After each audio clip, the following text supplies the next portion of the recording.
a pleasure to be here, and I'm very passionate as well, obviously, about the topic. I'd like to begin by just telling you a little bit about myself. Coming into nursing at the age of 38 allowed me to see a lot of things, and my background in sociology, a lot of things that other nurses just thought were normal. So I graduate, and I'm in North Carolina at a small community hospital. And I go onto the floor, and I'm shocked by how intimidated all the nurses are, and by how all the physicians treat the nurses, and all the backstabbing between the nurses. But I'm just trying to get into the profession, so I kind of ignore it. And I think, well, maybe that's just this floor, or maybe that's just this hospital. And then I moved to Seattle and had a great 3 years at the neuro unit at Swedish. Then one day, I accepted a job as a supervisor on an orthopedic unit. Now, I had floated to ortho before, and I knew what those nurses were like. They were strong-willed, opinionated. But at 38, I didn't have all those years of experience, and my paycheck wasn't climbing, and my food bill was. So I decided to take the job as supervisor, but I thought I'd go ask the nurses first. So I asked their permission if I could take the job. And they said, yeah, sure. Why do you think it's been empty for a year and a half? None of us want it.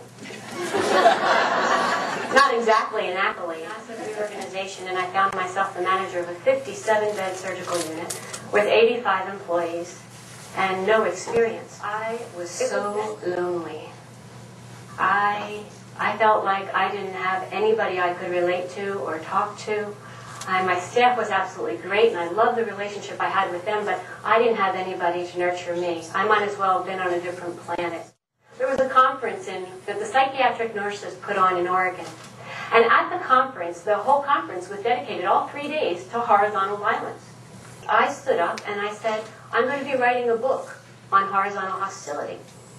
If anybody has a story that they would like to share, could you just please write down your name and number, and we'll set up a time where I can talk to you. And so 25 nurses from all over Oregon filled up the page. And 25 phone calls later, I was shocked. The very first nurse that I talked to actually had committed suicide. Tried to commit suicide.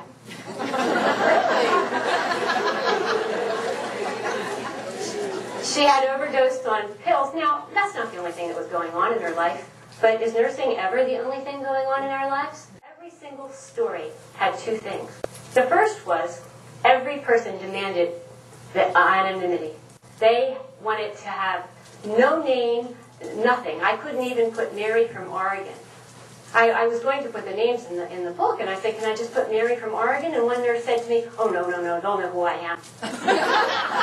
In fact, she actually told me, can't you just put Mary West Coast? I'm like, oh, heck, I'll just put Mary U.S. Let's just not put any. The second thing that I really didn't expect was, after I get off the phone and people are telling me their stories, I wasn't prepared for all the emotion that they brought up. It's a hard subject to even talk about. At the National Nurses Symposium, where I was invited to speak, the first question was, we'd love you to talk about hostility, but could you call it something else? Like, could you come up with something? And actually, that's how I came up with the idea of tell me your story. And that is the crux of the entire problem. We have no idea what sighing, rolling our eyes, making a comment like, oh, she left the IV bag dry again, underhanded comments, isolating people. We have no idea of the powerful effect that those behaviors have on each other. Ran a nurse in our unit. And, if you could have graded somebody, she would have gotten an A++. I had never seen anybody so smart, so competent, so caring. She was the ideal nurse. And in 3 months, she sailed through her orientation. And one day, I'm talking to my staff at a staff meeting. I'm talking to them about the power of compliments. And I turned to Julie, and I said, Julie, now it's been 3 months, and you've just finished orientation. How many people, complimented you during that time? I was taken aback. And so was everyone else in the room, all 20 people. When Julie said nothing, and a tear rolled down her eyes, and she said, no one's ever said anything to me. Not once. How long do you think Julie lasted? Less than a year. One of the reasons, quite frankly, that I stepped down from being a manager is because 70 hours a week was too much for me. Still, there's a secret part of me that reveled in the idea that I could be the divine diva of efficiency. That I could be the Virginia Slims commercial. That I could bring home the bacon, fry it up in the pan, go to the grocery store at 5 a.m. and have a hot dinner on the table by 7. That I was so organized that my phone calls were made on the way to work. You know, that my bills were paid anytime I was waiting in an office. That, you know, I loved it. And one day I scheduled an appointment for my son. He had injured his shoulder really badly, and I had just enough time, an hour and 15 minutes between meetings, to run into the doctor's office. I had done a check the night before. I needed to bring the x-rays. Visual check, they were behind the bookcase. No problem. I got into my car at the parking garage. I'm so neurotically organized that there's a sticky that says, don't forget the x-rays. So I run home, get my son, throw him in the car, throw the x-rays in the car, run to the doctor's office, and I'm in the lobby, and the doctor comes out and says, Mrs. Bartholomew, I have some very bad news. And I said, what? And he said, your son is a small dog. In my haste and efficiency, I had grabbed the dog's x-rays.